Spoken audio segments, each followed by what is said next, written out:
Good afternoon guys. Di ma-attend kami hindi midnight. So di kami nagliliwan. Dito sa prison. Papamot. Meron niyan. Makato kami ha covered court. District in the Samar Division.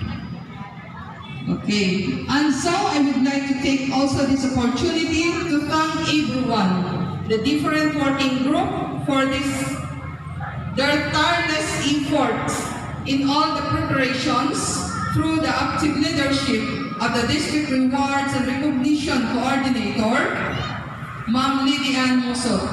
This would not be successful without you all, my dear school heads and teachers, non-teaching personnel.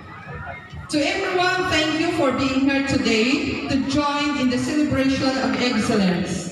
Let us enjoy this special event and honor the outstanding contribution that each one of you makes every day to transform lives through education.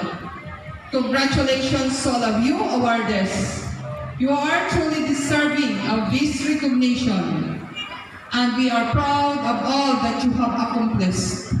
Thank you, and may this day continue to inspire us all. Again, welcome to our event tonight. Dr. Jeronima Gabon Sidlano, our Mochong District in charge. Thank you so much, Mom, for that heartwarming message.